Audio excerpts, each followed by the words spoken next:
We're going to try to make this lecture as inspirational and as motivational as possible. When Rachel brought the fact up that people don't want to hear that the world is going to hell in a handbasket, and guess what? There's a shortage of handbaskets. People don't want to hear that. And in the era that we're living in, there seems to be a combination of fear and information. The combination of fear and information, if you don't know how to handle it, if you don't have the psychological tools in handling that, could be a detrimental thing to your health. You have to be able to distinguish between somebody who tells you there's cliffs all around you, if you make any move, you're going to fall into a cliff, between that person and the person who tells you to take this path and you keep going down this path, you're eventually going to fall down the cliff. And that's where critical thinking comes into play. And that's where most people can distinguish, to the point where they get paralyzed by fear. We are living at a time when there's global systematic problems. There's news of doom and gloom everywhere. There's economic, ecological, social collapse. So how do we motivate people? How do we give people a sense of hope? And that's where the emphasis should be. My particular recommendation is to develop compassion. Compassion for each other, right? Especially develop compassion for the people that are disrespectful to you and hurt you. That's where it really matters. We all heard and saw and read what happened last week in Connecticut. And almost everybody is deeply affected by this, as you should be. I think the words of the wonderful 13th century Iranian poet, Sa'di, describes this really well. And it goes something like this, the rough translation that I did. It says, human beings are members of a whole, in creation of oneness, in one essence and soul. If one member is afflicted with pain, other members uneasily will remain. If you have no sympathy for human pain, the name of human you cannot retain. If I'm not affected by what happened in Connecticut, then I simply cannot take the name of a human being, according to what Sa'di said. And he lived many, many centuries ago, 13th century, so we're talking about 700 years ago. So people wonder, how do we have this? How do we get to have a sense of peace, a sense of tranquility? And it is very much possible. That's what I want to tell you. No matter how chaotic the world is, no matter how bad the circumstances are, if you are centered, if you have found your purpose, if you have had the courage, most importantly, if you have had the courage to follow your purpose once you've discovered that, once you've gone through the abyss and the darkness of self-awareness and self-discovery, and you somehow muster the courage to follow that purpose, then you will driven what the famous pastor called a purpose-driven life. Right? If you live a purpose-driven life, and no matter how chaotic things are, you will be centered, and you'll be able to fulfill your destiny, fulfill your task, fulfill whatever divine providence, whatever God puts in front of you. You'll be able to do that. You won't be affected, and you won't be psychologically unbalanced. Every one of you made a conscious decision to be born in these exact times. I know you've heard me say this throughout the semester. Before you were born, you made a conscious decision. Obviously, it could be unconscious to you now, but you made a conscious decision at that time to be born in these turbulent times, because each and every one of you is a solution provider, whether you know it or not. You can either decide to swim against the current and have all these trials and tribulations and things happening to you over and over, or swim with the current and following it and have a sense of peace of where it takes you, where the current takes you. So you have to be very aware of it. You have to, at some point in your evolution, in your psychological growth, you have to be aware of that purpose. Once you find that purpose, then the next challenge will be to develop the propensity and the capacity and the courage to follow it. And I promise you, as somebody who actually has done this, your life will be effortless, as Buddha said. It will be effortless. You will still have to do the remedial stuff, but you will have a sense of peace. It is impossible to have world peace without having inner peace. And I brought this out. I printed this up to share this with you. Without inner peace, it is impossible to have world peace. If there is to be peace in the world, there must be peace in the nations.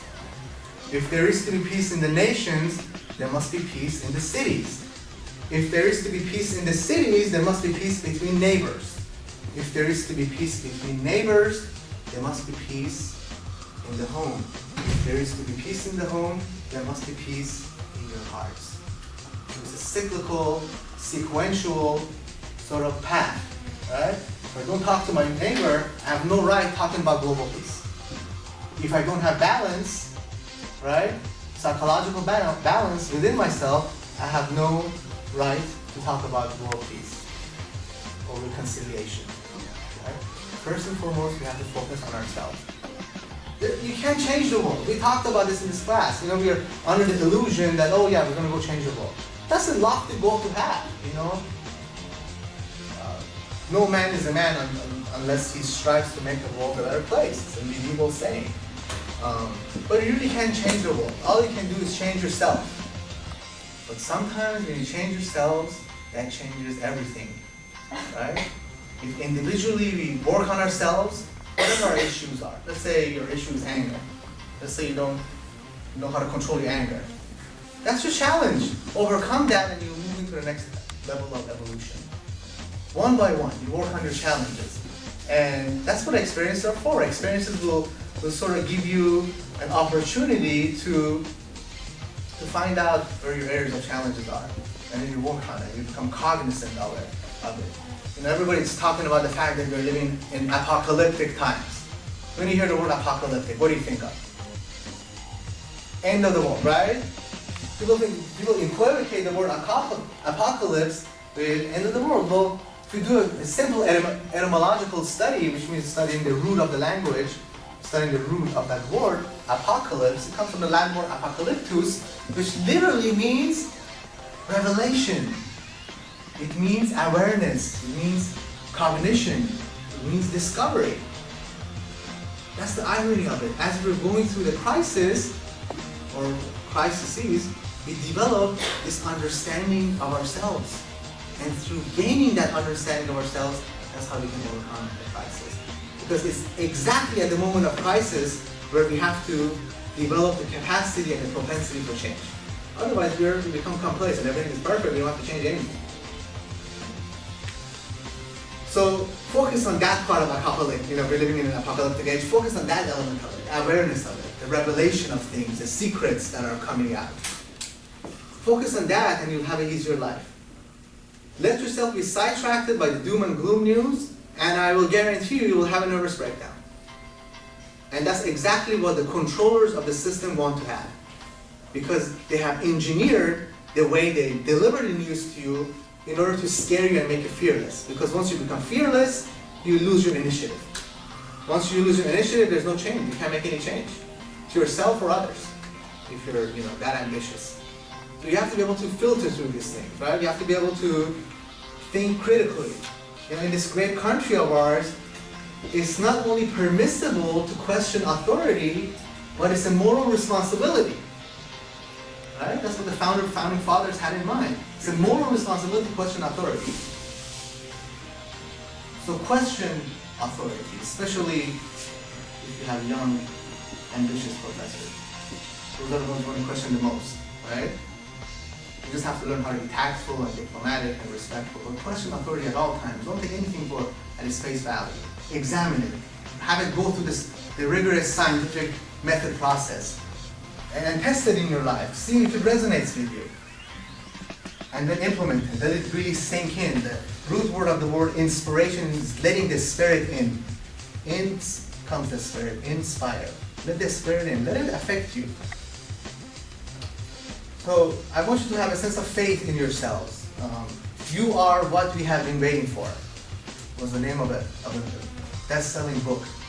Some people, the New Age movement, even attribute to the fact that this Christ's second coming is about you becoming aware of the God within. Not that you're God, but the God element within.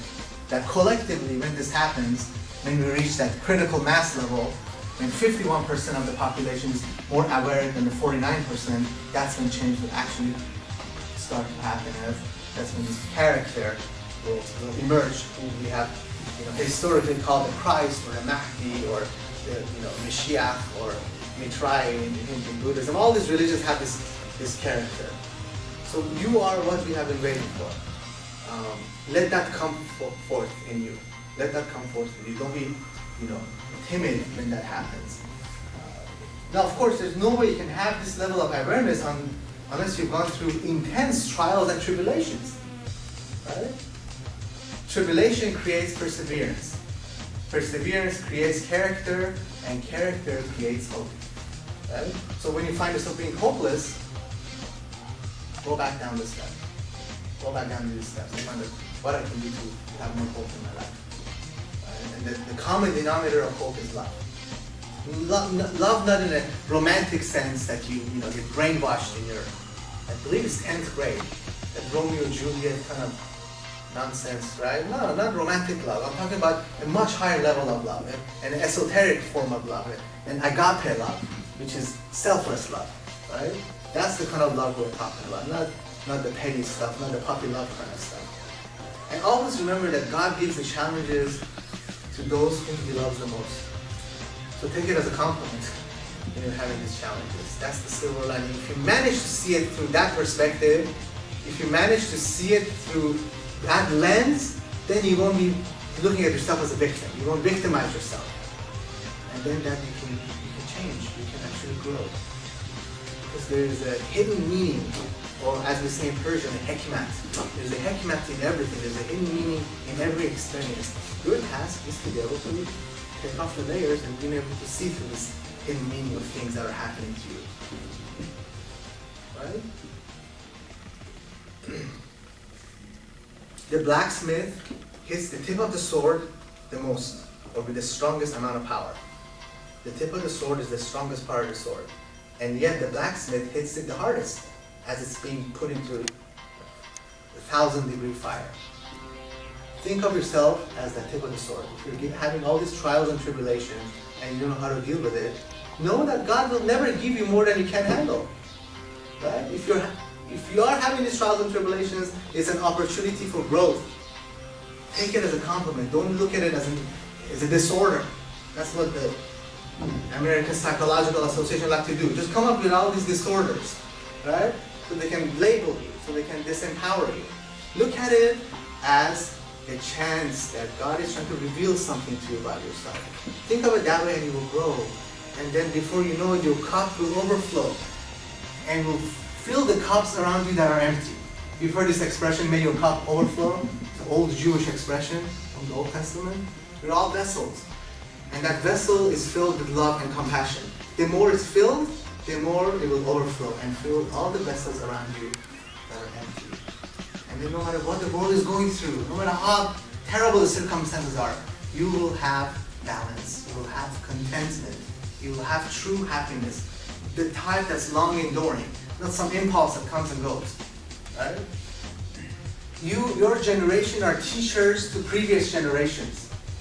Some of my best teachers are my students. All these old labels of professor and student, these are archaic. We're all teachers and students to one another. We just don't know it. You get caught up between the labels.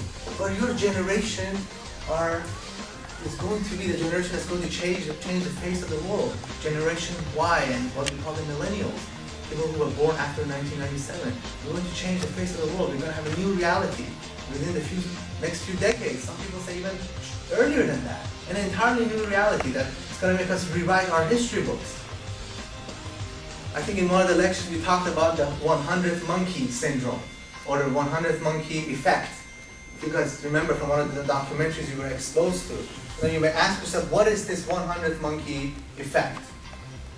And I'm going to tell you real quick, just refresh your memory, back in 1952, in this island in the Pacific, it's called the island of Koshima, some social scientists got together to perform a study where they were providing these monkeys with sweet potatoes.